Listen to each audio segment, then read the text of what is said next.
Another cold front approaching. The poor and destitute are struggling to keep warm, and it's far worse for the vulnerable living on the streets.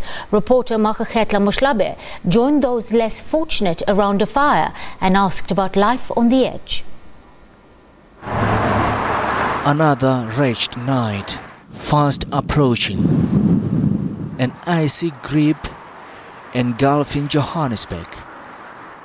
And under the cover of darkness, the homeless, exposed to harsh conditions. You don't have a choice. You see, we're sleeping on the streets. We don't have blankets. We don't have things to keep us warm. It's a scramble to keep warm. Anything is used to try and stave off winter's chill.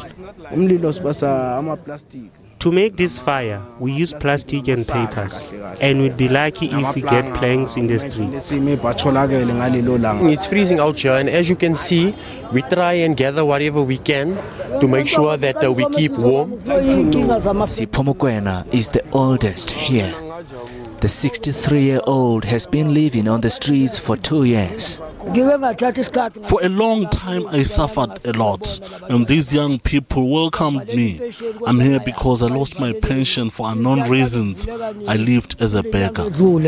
Amid the misery, some compassion, an inspirational message and nourishment. They come here every day from 10 to 12 o'clock. We run a service. After the service, at least someone gets a plate of food, and it's something that keeps them going. I'm happy because now it's better than to stay in the street. We sleep without food. Sometimes it's cold. It's very hard. Giving them a sense of belonging. We feel that everyone that is displaced on the street or in the station actually needs a family, because every human being needs a family. So we become their family while they're homeless. The church relies on public and corporate donations.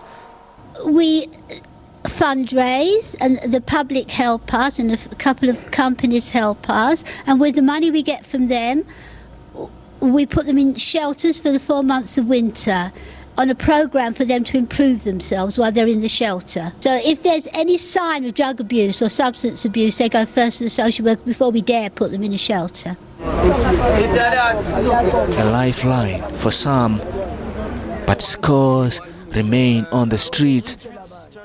Day-to-day life revolving around survival.